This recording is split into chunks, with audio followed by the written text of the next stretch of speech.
de futebol.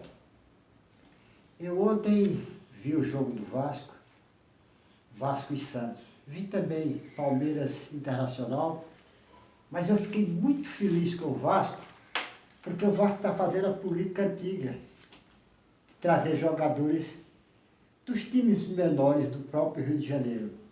O Vasco da Gama tinha um time chamado Expresso da Vitória. Se não me engano, esse time tinha 3 jogadores, Isaías, Lelé e Jair, Jair da Roda Pinto, meu amigo Jair, e os 3 saíram do Madureira, do Rio de Janeiro.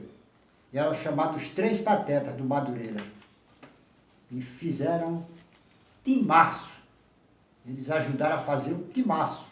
Aliás, o Madureira daquela época, para você ver o que era o futebol brasileiro, o Madureira daquela época, quando saía para excursionar na Europa, dava daqueles times europeus tudinho. Fazia 20 jogos, ganhava 15, perdia 13, empatava 2. Madureira.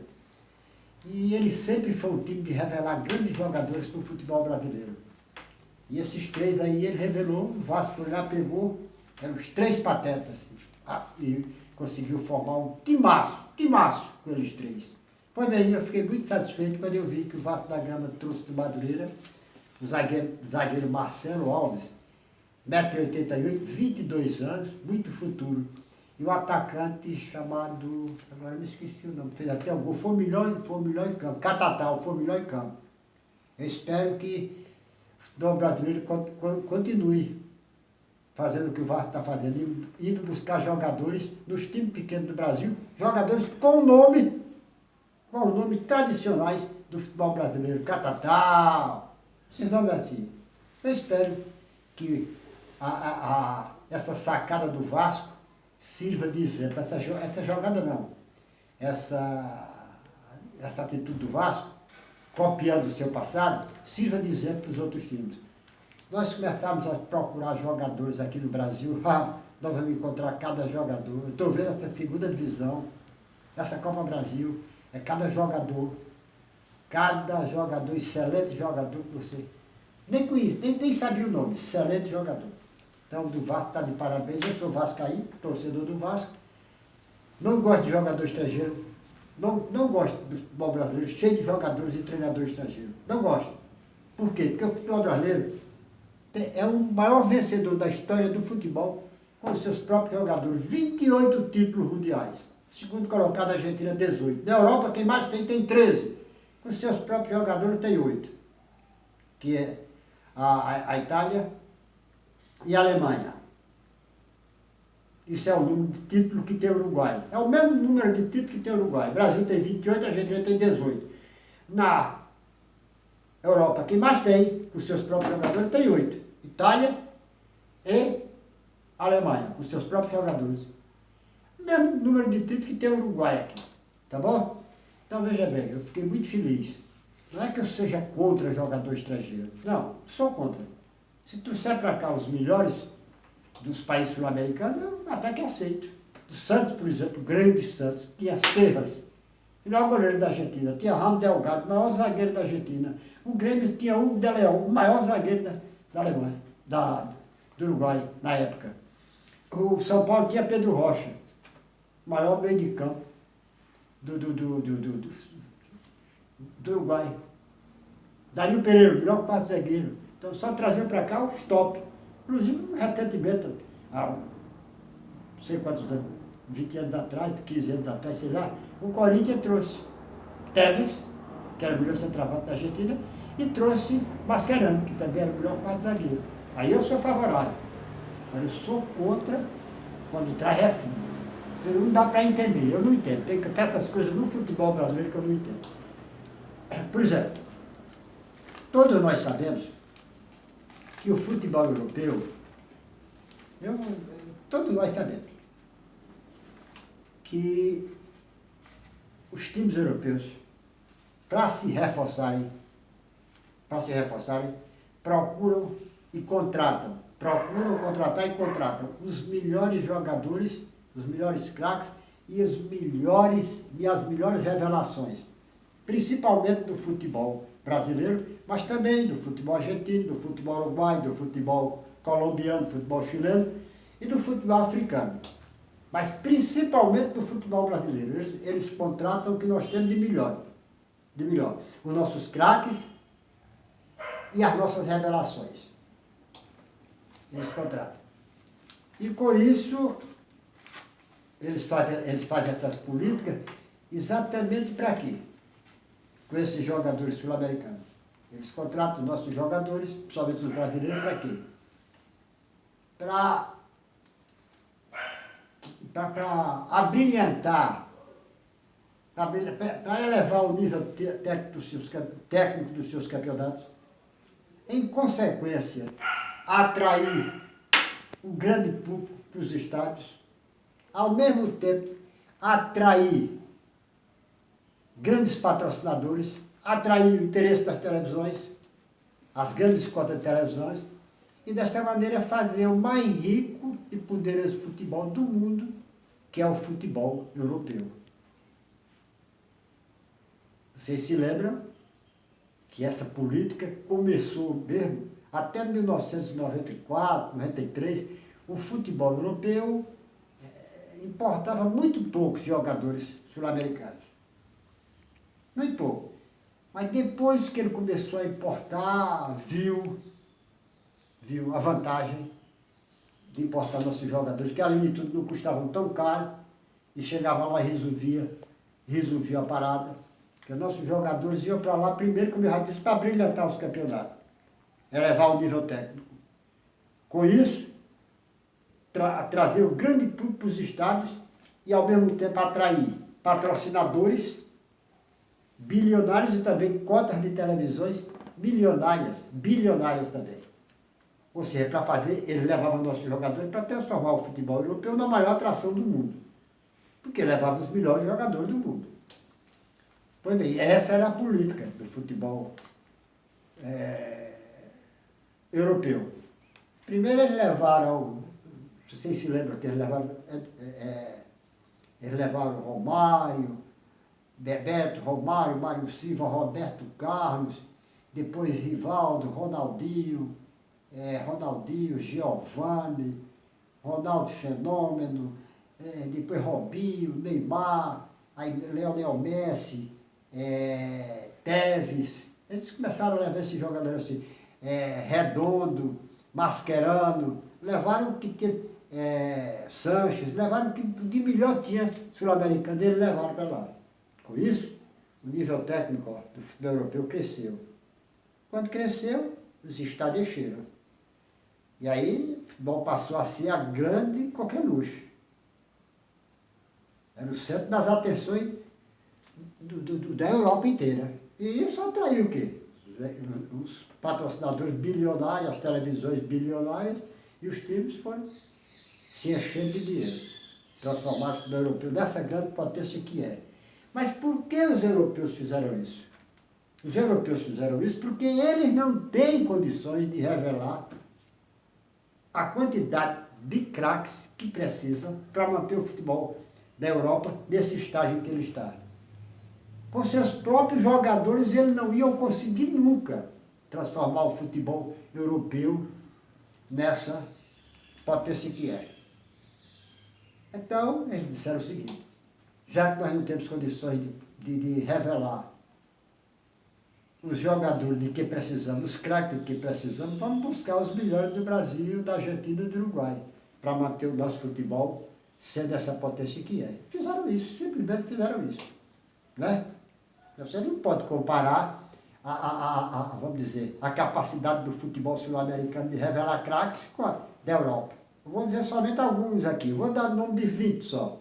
Craques sul-americanos revelados no mundo, que o mundo revelou, que se transformar em atrações mundiais. Craques sul-americanos, atrações mundiais. Quem pode dizer? Esses são cracassos.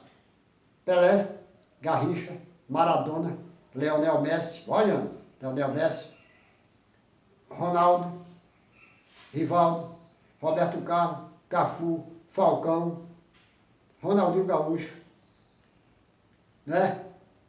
Ronaldinho Gaúcho, Tevez, Agüero, todos brilhando. Agüero, Neymar, todos esses daí. Tem mais, Pablo Forlán, que saiu do Uruguai, brilhou lá fora, foi sensação lá fora, o próprio Suárez. Então são jogadores sul-americanos, já deu um nome de mais de 20. Rivelino, jogadores que o mundo inteiro conhece. Clodoaldo, Jairzinho, vê a capacidade do futebol sul-americano de revelar craques. Só aí você está vendo. Tem 4 que são fora de série. 4 gênios.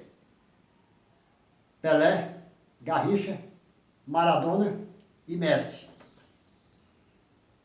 Em cracaço você tem Ronaldo, você tem o Tevez, você tem o Agüero, que são jogadores excelentes, mas super jogadores. Então você vê, a Europa não tem condição de revelar essa quantidade de craques.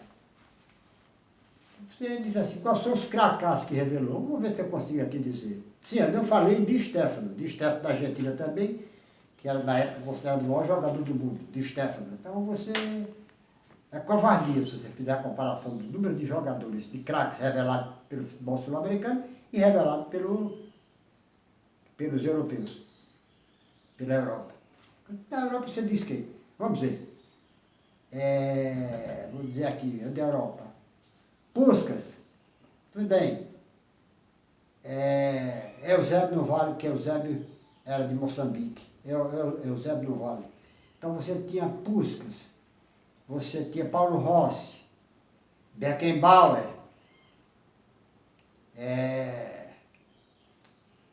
aquele inglês que jogou até os 52 anos de idade, esqueci agora o nome, Stanley Mattes, estou botando assim, Stanley Mattes, Zidane,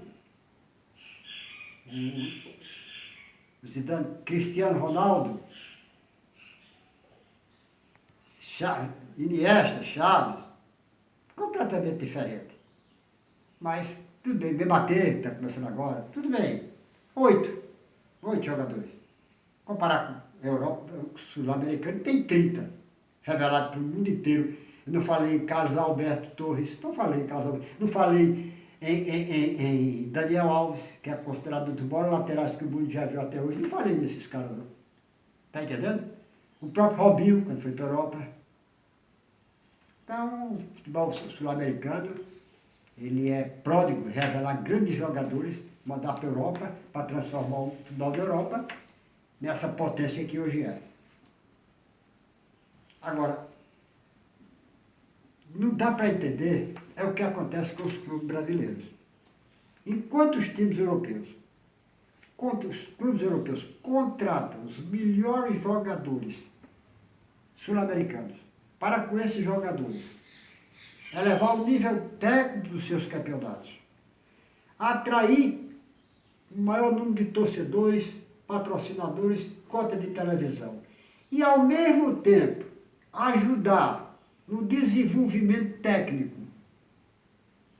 dos jogadores europeus, quer dizer, os brasileiros vão para lá como professores para ajudar a desenvolver a técnica dos jogadores europeus. Vocês se lembram que antes de Ronaldo Fenômeno, antes de Ronaldinho, jogador europeu da lambreta, da elástico, da passadinha, aquela paradinha do pênalti, né? A trivela, como é que se chama? Que a lambreta, essa outra aqui. Então, desses livros diferentes, os europeus nem conheciam. Vieram aprender eles com Ronaldo Fenômeno e com Ronaldinho. Então, os jogadores brasileiros, além de transformar o futebol brasileiro, argentino e uruguai, grandes craques desses países, além de elevar o nível técnico dos campeonatos, e além de atrair o grande público para os estádios e atrair os patrocinadores e as televisões para os clubes, para enriquecer os clubes, eles também ajudaram a desenvolver a técnica dos jogadores europeus.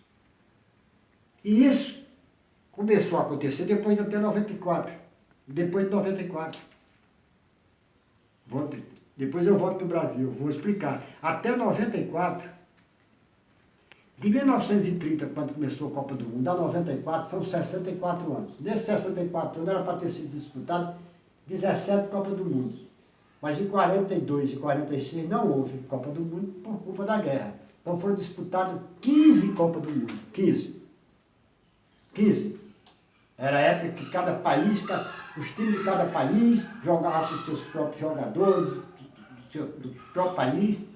Não tinha tanto contato com os europeus, era o futebol dele lá e o nosso cá. Naquela época, de 30 a 60 a 94, foram disputadas 15 Copas. Os sul-americanos ganharam 8. Os europeus ganharam 7. Todas as 7 que eles ganharam em território europeu. Não ganharam nenhum fora da Europa. Agora o Brasil ganhou em toda parte. Ó, isso aí é Copa do Mundo. Agora. Campeonato Mundial de Clubes. Até 94. Começou em 60. De 60 a 94 a 95, deveriam ter sido disputados 35 Campeonatos Mundiais de Clube. Foram disputados 33. Por quê? 2 anos, o Real Madrid quis, com medo de enfrentar os times brasileiros e argentinos. Não quis disputar. Disseram que os argentinos eram muito violentos, e no outro, quando era para enfrentar o Santos, disseram que não, já tinham dado férias aos jogadores, não quiseram disputar. Então foram disputados 33 Mundiais de Clube, de 1960, quando começou, a 1995. Os sul-americanos ganharam 20 dos 33. Os europeus ganharam 13. Era a época que cada país jogava com seus próprios jogadores. Não tem esse negócio de hoje. Os europeus jogavam com os próprios jogadores da Europa. E os sul-americanos jogavam com os próprios jogadores sul-americanos. Pois bem, a diferença era gritante em favor dos sul-americanos. Para você ter uma ideia, o Real Madrid já tinha ganho 7 Champions, 6 Champions, 7 Champions. Era pentacampeão da Europa, Champions, ganhou 5 seguidos. Ganhou um Mundial de Clube, um só, em 1960, que foi o primeiro. E veio ganhar o segundo em 1998. 38 anos depois, graças a um time cheio de brasileiros. Roberto Carlos, Zé Luiz, era Sávio, que era o melhor atacante, era a grande estrela Sávio. Segundo título. Aí de lá para cá, de 98 para cá, segundo título ele ganhou depois de 38 anos. Ganhou o primeiro Mundial de Clube em 60, quando começou o primeiro, e ganhou o segundo em 98.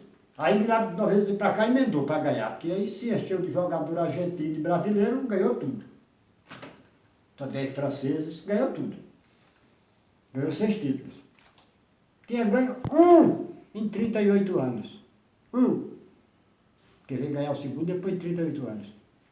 E lá para cá, ganhou 5. Pode? Para você ver a superioridade do futebol sul-americano. Somente do brasileiro. Porque só o brasileiro tem 28 títulos. Vou dar outro exemplo aqui a vocês. Jogando com seus próprios jogadores. Seus próprios jogadores. O futebol sul-americano tem 55 títulos. O Brasil tem 28. A Argentina tem 18. 46. O Uruguai tem 8, 54. E o Paraguai tem 1. Título mundial. O Paraguai tem 1 com o Olímpia. São 55. Os europeus, ainda hoje, todo o poder que tem, com seus próprios jogadores, só com o jogador europeu, eles têm, do próprio país, 35 títulos. Aí quando mistura jogadores europeus de outros países, vamos dizer, então, francês com... Aí eles têm 40. Com seus próprios jogadores, juntando os países da Europa todinho. Eles têm 35. 20 títulos a menos do que os sul-americanos, que tem 45. Agora, quando eles botam jogadores sul-americanos pelo meio, aí empatam. Fica 55 para sul-americanos e 55 para eles. 54 para eles. Agora, quando eles jogam com jogadores de outros países, bom, a Espanha joga com o jogador da França, o jogador da Itália, aí eles chegam a 41.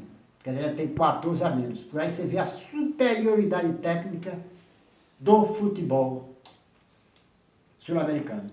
Para você ter uma ideia, um dia desse eu contei aqui, a Portuguesa fez uma excursão, 1951, para a Europa, 12 jogos, venceu 11, goleando, 11, enfiou 5 uma vez, Fenerbahçe, Fenerbahçe da Turquia, qual foi o outro? Na Espanha, 2 jogos, Fenerbahçe, ele jogou contra o Besiktas,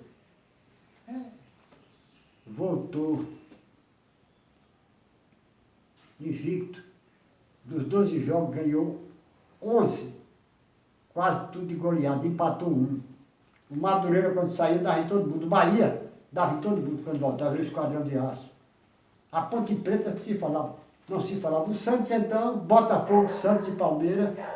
O Palmeiras e o Vasco já não tinham mais colocar um tal de torneio Teresa Herrera e um torneio de Carranza, torneio Carranza da Espanha.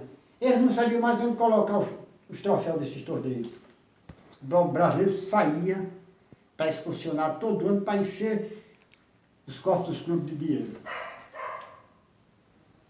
A superioridade era gritante. Foi aí que os jogadores, os dirigentes europeus, a partir de 95, disseram o seguinte: não adianta a gente só trazer os times brasileiros para se exibir aqui, que eles não deixam ensinamento.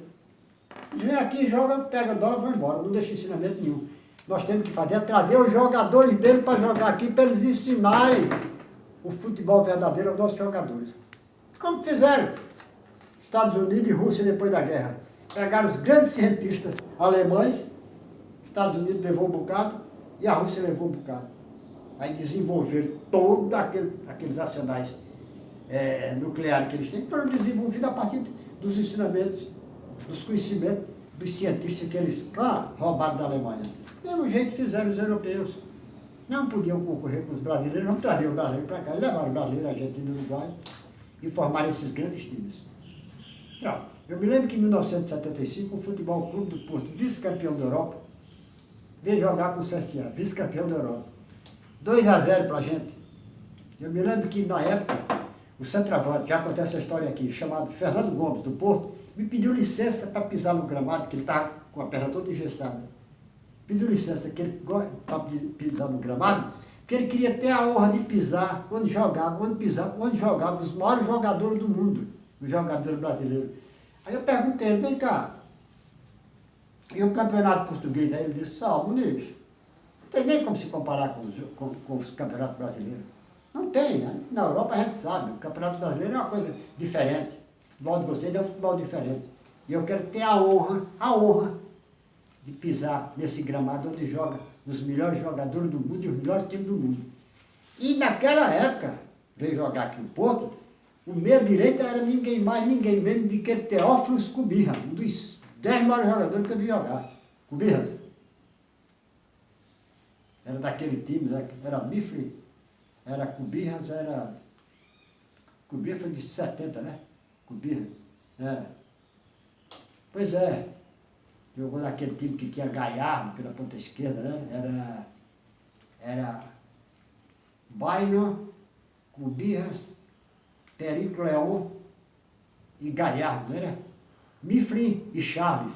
Parece que era no meio do campo, não era? Mifre e Charles, que delatou, Mifre e Charles, Bailon, Cubirras, Perico Leão, conheci pessoalmente, porque grande amigo dele, deu a camisa dele do Aliança Cristal de Lima ao meu filho, e Galhardo pela esquerda. Pois é, naquela época, no Porto tinha jogado, jogava Seninho, foi para o Córrego jogar com Pelé, jogava Fernando Gomes, que era o artilheiro da Europa, e jogava Cubirras. Mas é como ele disse, tem comparação com o futebol brasileiro. Eu me lembro que naquela época mesmo, Albert era o maior centroavante da Europa, da húngaro. E o Flamengo, que sempre gostou de jogador estrangeiro, mas foi campeão do mundo com um time que não tinha um estrangeiro. Pode? Com um time cheio de estrangeiro, treinador e tudo, foi vice. Campeão do mundo, ele foi com um time que não tinha um estrangeiro com um treinador brasileiro. Foi o maior time da história do Flamengo. Né? Raul Leandro, Marinho Moza Marinho e Júnior, né? Andrade Adílio, aí Lico, Tita, Nunes, Zico e Lico. né? Então, veja bem.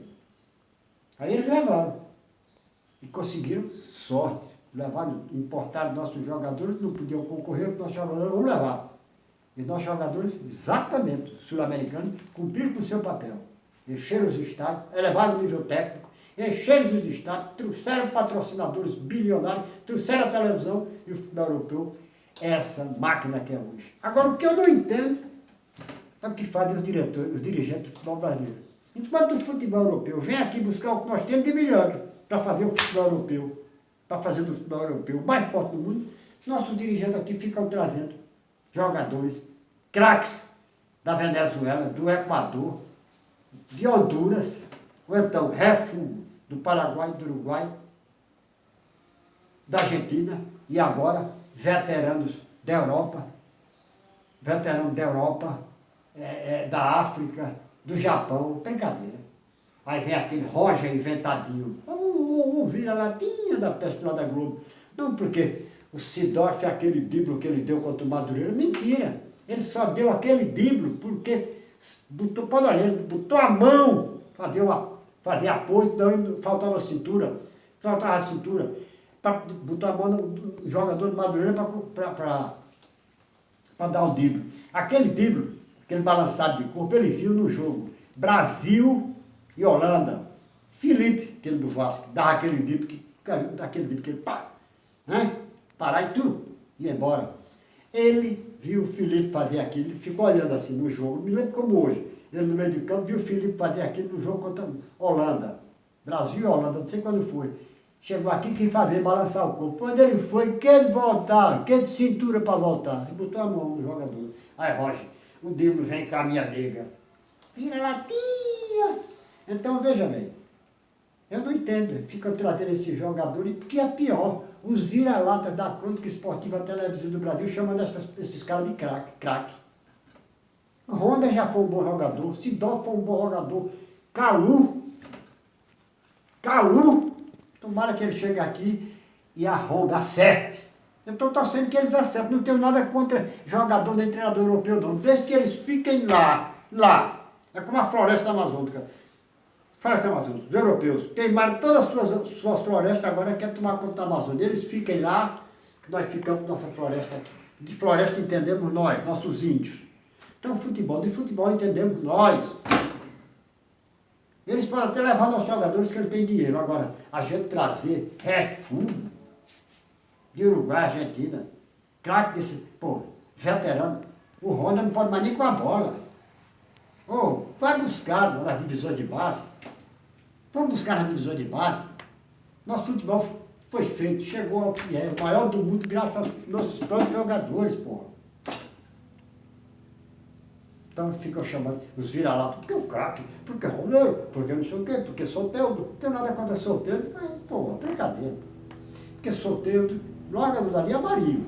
Soteldo, porque Sancha, porque não sei o quê, porque Cudê, não sei o quê, Cudê. Aí vem a história, quando o Calu estava para chegar, o cara cantou aquela música, Calu, quantas pregas você tem no olho azul? Calu, pronto, Calu, você está de brincadeira. Calu, tá certo, pode chegar aqui e estourar a boca, mas não vai ensinar nada. Pode estourar a boca de balão, não vai ensinar nada. Você traz jogador para desenvolver o nosso futebol, nossos craques, como o Ronaldinho fez.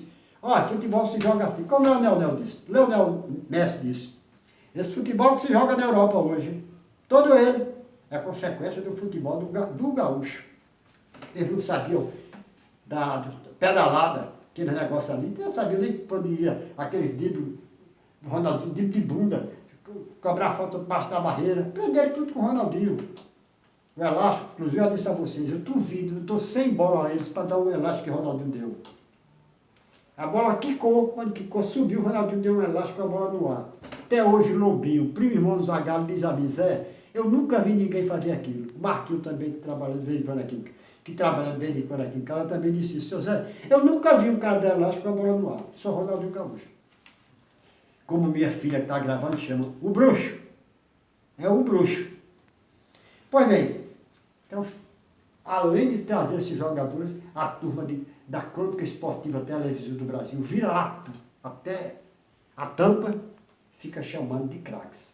Aliás, eu gravei aqui o top 20 do viralatismo da Crônica Esportiva Televisiva do Brasil, já que eles estão prestando esse grande serviço ao futebol brasileiro, chamando de craques jogadores comuns, eu também vou dizer aqui. Olha aqui, o top 20 dos vira-latas. André Vira-Lata Rei Rizek, PVC Besteirado do PVC Cultura Inútil, Mauro César Babaquinha Pereira, Paulo Besteiral Calçado, Rodrigo Ruim Todo Bueno, Marcelo Baboseira Barreto, Dandão Bundandão, o homem que diz que os alemães já nascem jogando bola. Então são os alemães de Marte, que daqui nascem fazendo guerra. Rolando Lélio Carbono, Paulo Ruindade Andrade, Gustavo Idiotice Hoffmann, Pipo Porra Louca, Caio Abobrinha Ribeiro, Paulo César Besteirinha Vasconcelos, Luiz Armeira Roberto, Luiz Carlos Idiotice Júnior, Ale Besteirê, Roger Enganadinho, Leonardo Bestão Bertozzi, Corsínio, Pitaqueiro Furão, erra em tudo. E a Ana Fraquinha Thaís. É o top 20 do viralativo da Crônica Esportiva Televisiva do Brasil. Vira-lata, você sabe o que é, né? Vira-lata, né? Vira-lativo é uma doença sem cura e que atinge, e perigosíssima para o futebol brasileiro, porque atinge os fracos de caráter, aqueles que querem ser, tem vergonha de ser brasileiro e querem ser europeu de todo jeito, na marra. E por conta disso, desce o cacete do Brasil, no futebol brasileiro, e enche a bola, baba os ovos dos europeus, do futebol europeu, e da própria Europa. Tá bom? Então, eu espero que os dirigentes do futebol brasileiro olhem para as suas divisões de base, que o futuro desse país do futebol desse país, está nas divisões de base de seus clubes. Aquele abraço.